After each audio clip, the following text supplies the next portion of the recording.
Yeah.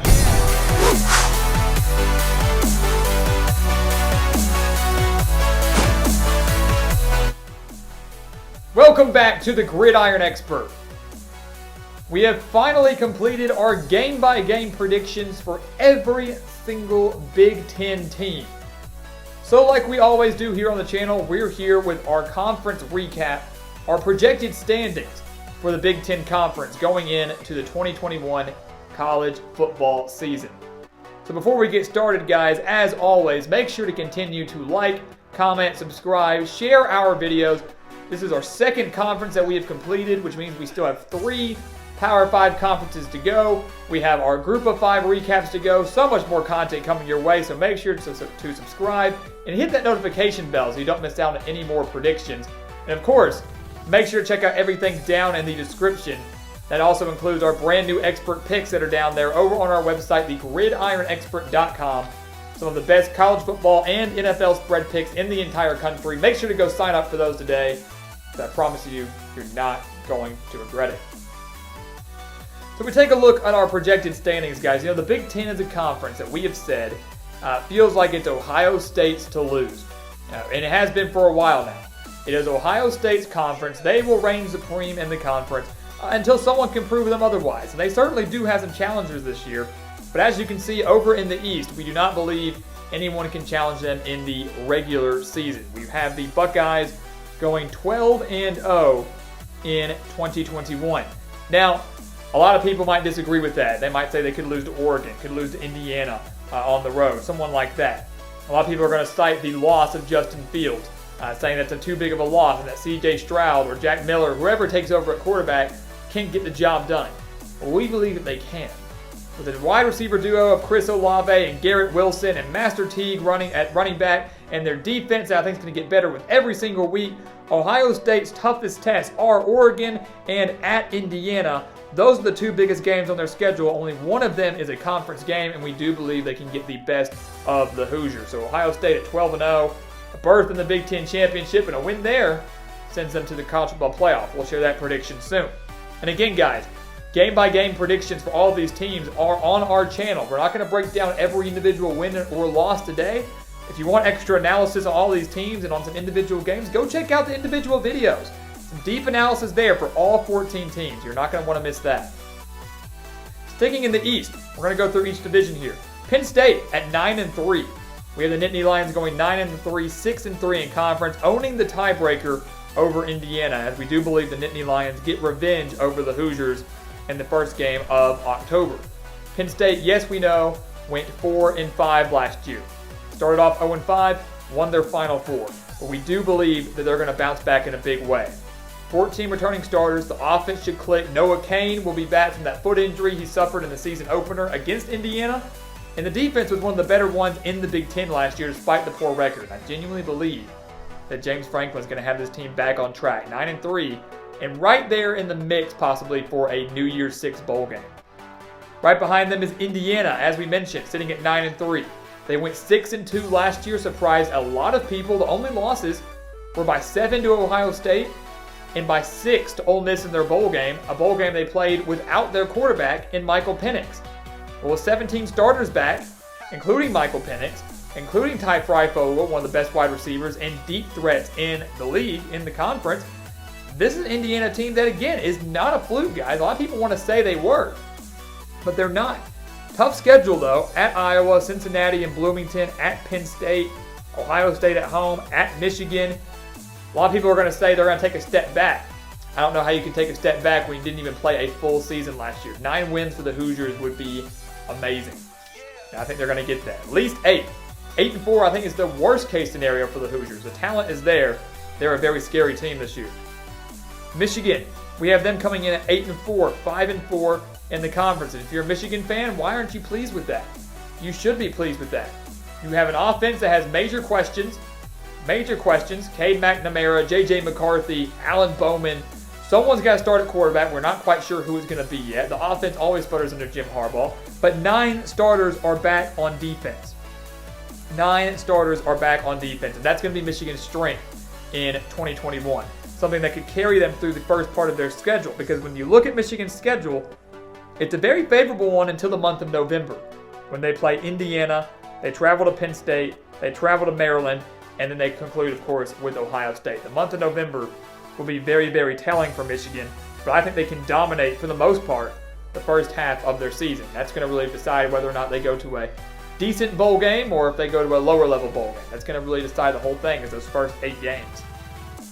Then we got we have Rutgers right there. When you look at the East, guys, it's really divided into a half. Ohio State through Michigan are your teams that I wouldn't say are legitimate contenders, with the exception of maybe Ohio State. But there's obviously a significant drop-off. We see a 3-game difference between Michigan and Rutgers. So obviously you can say the West could be more competitive, could be more interesting in terms of who contends for that crown. Because after Michigan, you have 3 teams that aren't even going bowling. Rutgers is a team, though, guys, that we genuinely believe will improve. And they showed a lot of improvement last year. They won 3 Big Ten conference games in year 1 under Greg Schiano. That was not expected at all. Well, now we have the Scarlet Knights only winning 2 conference games, but getting a non-conference victory over Syracuse on the road. So maybe that counts for a little something there. 5-7, 1 win away from a bowl game in just his 2nd year in Piscataway. Scarlet Knights returned 19 starters. They're the real deal. I'm not saying real deals in Big Ten title contenders, but for Rutgers fans, being competitive, not turning the game off after the first quarter, that's what they want. And they're not going to have to do that anymore as long as Schiano is there. 5-7 for the Scarlet Knights. They are 1 upset away. Whether for us that's at Illinois, at Northwestern, whoever it may be, they are 1 extra win away from going bowling. And that would be remarkable. Michigan State and Maryland round out the East. Both at 4-8. We have Michigan State getting 1 more conference win than the Terrapins. Mel Tucker should have his team again, kind of like Rutgers, more competitive in 2021. Anthony Russo comes in at quarterback from Temple, should be able to help them out after only averaging 18 points per game last year. The offense should be a lot better. As I've said multiple times through our game-by-game predictions, though, it's the defense that worries me for the Spartans. They allowed 35.1 points per game. Yes, they returned 7 starters on that side of the ball, but they still have a lot of work to do on that side of the ball. Michigan State will be more competitive, but still maybe 1 more year away from getting to the postseason. And the same can be said for Maryland. I know Maryland and Terrapin fans are going to strongly disagree with us having them at 4-8, just 1-8 in conference play. And I'll tell you this, I'll give you a little hint. We have Maryland going 4-0. So yeah, we have the Terrapins losing their final 8 games. The back half of the schedule is very difficult. Obviously, they have to play Michigan, Penn State, Indiana. Yes, they host all of them, but I don't feel the Terrapins are at the level yet to compete with those contenders. At Ohio State, Iowa out of the West, at Minnesota, drawing them out of the West, it's a difficult schedule for the Terrapins across the board. And they have the offensive capability to do some damage, but I do question their defense like Michigan State. This could spell the end of the Mike Locksley era. If it doesn't, year 4 certainly will if he doesn't show any signs of improvement. Moving over to the West, we mentioned that's the more intriguing of the 2 divisions in the Big Ten. It's a division that I think is going to be a little bit more competitive, but at the same time, I think there's one clear-cut heavy favorite, and that's the Wisconsin Badgers. We do have Wisconsin going 12-0. Yes, we have the Badgers at undefeated, 12-0. The schedule lines up perfectly for them. No difficult road games, really. Their 4 road games are at Illinois, at Purdue, at Rutgers, and at Minnesota. They get Penn State at home. They get Notre Dame and Chicago at neutral site. They get Michigan at home. They get Iowa, their biggest competitor, at home. And when you factor in Graham Mertz has a whole another year under his belt, a healthy year under his belt, and that his defense was a top 10 unit, actually top 5 unit last year, and returns 8 starters, the Badgers are not only Big Ten title contenders, but at 12-0, like we think they will go, they're playoff contenders too, guys. Like Ohio State, will be 1 win away from the playoff. The winner of that game will go to the college football playoff. Right behind Wisconsin is Iowa, and we have the Hawkeyes at 10-2, 8-1. So really what we're saying is that game on October 30th.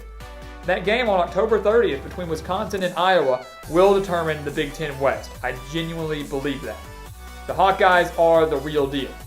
We say, consistently they're a 7 to 8 win team under Kirk Ferentz, but every year or every other year or something, they have that breakout season where they might win 9, 10 games, surprising years. A couple of years ago, I think it was 2015, they went undefeated in the regular season. And we're one win away in the Big Ten Championship from making the college football playoffs. Every now and then, Iowa has that type of season, and we think they can have it this year. Spencer Petras is back at quarterback. Tyler Goodson is back as one of the best running backs in the Big Ten Conference. And that defense, guys, is a top 10 unit, without a doubt. Watch out for the Hawkeyes. Their only loss, obviously, in conference play is to Iowa, or to Wisconsin. After that, you do see a bit of a drop-off there. There's a 3-game difference between second place and third place. So while we do think it's more competitive, because as you can see, you've got Minnesota, Northwestern, and Nebraska all potentially fighting for bowl berths, and we have Minnesota and Northwestern getting there. While we do think it's more competitive, there's still a significant gap like you do see in the East. Minnesota is a team that took a major step back in 2020, won 11 games in 2019, took a major step back in 2020, especially on the offensive side of the ball. We think they're going to bounce back in 2021. They have a very tough schedule too. You'll really see what this Minnesota team is made of in the first few weeks when they host Ohio State in week 1 and travel to Colorado in week 3. But after that, the schedule lightens up a little bit. Some favorable home games against some of the weaker teams in the West. It's just those final 3 games at Iowa, at Indiana, and Wisconsin that will be the difference maker for the Golden Gophers. And whether or not they go 7-5, right around the middle of the pack in the conference, or whether 2021 can be a very special year like 2019 was. Northwestern comes in at 7-5 as well, but 1 game behind Minnesota when it comes to conference play. The Wildcats at 4-5. They won the West last year. So we have the reigning West champs now finishing 4th in the West. What a difference a year can make, right? When you look at Northwestern, though, so many guys that helped them win the West last year are gone. Peyton Ramsey is gone. Their top 4 pass catchers are gone. Blake Gallagher, Patty Fisher on defense are gone. So they lose so much last year. It's to be expected that Northwestern takes a step back. No one expected them, last year, no one expected them to go 7-2. No one expected them to get as high as 8th in the nation. And no one's expecting them to do that now. What the faithful in Evanston expect is to be competitive, to be stingy on defense, and to get to a decent bowl game. And that's exactly what Pat Fitzgerald will do. 7-5 for the Wildcats in 2021. We have Nebraska coming in at 5-7, 3-6 in conference. I know a lot of people will hate to hear that. The Cornhuskers feel like they need to get to a bowl game under Scott Frost, and we just don't have them getting there in 2021, having fallen 1 game short. They have a tough schedule again at Oklahoma, at Michigan State, obviously playing Michigan, at Minnesota. They draw Ohio State again out of the East, at Wisconsin, Iowa. It's a rough schedule for a Cornhusker squad that has no identity on offense. They're not going to have much of a passing attack. They're going to be more of a run-heavy team. A lot of these teams in the Big Ten are stingy against the run. Nebraska will have a stingy defense themselves with 9 starters back. But we all expected this Cornhuskers offense to start thriving after a year or 2 under Scott Frost, and they never really took off. And I think that ultimately will be their downfall in 2021. They are 1 win away, like Rutgers, 1 little upset away from getting to the postseason, and that is all Nebraska faithful want. It's just to get to a bowl game. And then rounding out the West, Purdue at 4-8, 2-7. Like we said in our Purdue video, this team is going to be better than their record indicates. Purdue just has a very, very difficult schedule. They draw Notre Dame in the non-conference. They travel to Iowa, of course play Wisconsin. They draw Ohio State on the road out of the East, along with Indiana, naturally, that being a rivalry game. So Purdue, they got to figure out their quarterback issues. Is it going to be Jack Plummer? Is it going to be Aiden O'Connell? And they certainly need to improve on defense. I do think they could swing an upset here or there, but I don't think this is a bowl team in 2021, mostly because of the schedule, not necessarily because of the talent. And then finally, Illinois at 3-9, 1-8 in conference play. This is a team that went to a bowl game in 2019. Everybody but us. We didn't have faith in Illinois. Everybody thought the Fighting Illini would improve and be a contender in 2020. Might win 7 games, 8 games. We knew that wasn't going to happen. Lovie Smith failed to get the job done, got the boot. Brett Bielema's in. A lot of those same players that were there last year are back now for 2021. 15 starters to be exact, including their quarterback Brandon Peters. So Bielema inherits an experienced squad. Doesn't necessarily mean it's a talented squad. It doesn't necessarily mean it's a squad that can deliver. But we don't think he can deliver in year 1. Coaches take a little time to hit their stride. Bielema needs some time. One of the better hires of this last offseason. Illinois will get there, but they're going to go through some growing pains in year 1. 3-9, 1-8. So that brings us to the Big Ten Championship, guys. Ohio State versus Wisconsin. We've seen this story before. We've seen this matchup before. And I will tell you this. I feel like this championship game is very similar to that of which we saw in 2017. You know, Wisconsin was the third-ranked team in the country. Ohio State was 8th at the time, if I'm not mistaken. Wisconsin in 2017 went 12-0, undefeated in the regular season. But they only faced 2 top 25 teams that year. They only had one game decided by one possession. Their strength of schedule was very, very weak. They lost that championship game by 6 to Ohio State, 27-21, missed out on the playoff, and ended up going to the Orange Bowl. When I look at Wisconsin's schedule, a major reason we had them at 12-0 is because, yes, we believe the Badgers are good. But we also realize how weak the schedule is. Like we mentioned, those road games are nothing. They get all their big games at home. And even then, I only see 3 that could be challenging. Penn State, Notre Dame's at the neutral site in Chicago, and then Iowa at home. You can maybe mention Michigan in there as well if you wanted to. But when you look at it again, there may only be 2 or 3 ranked teams on Wisconsin's schedule. That might be it. So the Badgers find themselves in a similar situation as 2017. Undefeated, a win away from the playoff, but a weak strength of schedule that if they were to slip up in a close game to Ohio State, it might end up keeping them out of the Final Four. And I believe that's exactly what's going to happen again. We're going to see a very similar situation to what we saw 4 years ago. Ohio State, like we said at the beginning of this video, is the king of the Big Ten until proven otherwise. I believe Ohio State's offense will be the best offense that Wisconsin will have faced in 2021. Ohio State's offense will be the best that Wisconsin's faced in 2021. The Badgers give them all they can handle. But in a one-possession game, Ohio State once again wins the Big Ten at 13-0 and will return to the college football playoff yet again under Ryan Day. So guys, again, thank you so much for watching us here at the Gridiron Expert on YouTube. Make sure to continue to like, comment, subscribe. We have finally finished the Big Ten. And we're going to be moving on to our next conference, our next slate of teams. So do not miss out on that. That starts very, very soon. So make sure to hit that notification button. Don't miss out on any future videos. And once again, guys, as always, thank you so much for watching. And we'll see you next time right here on the Gridiron Expert.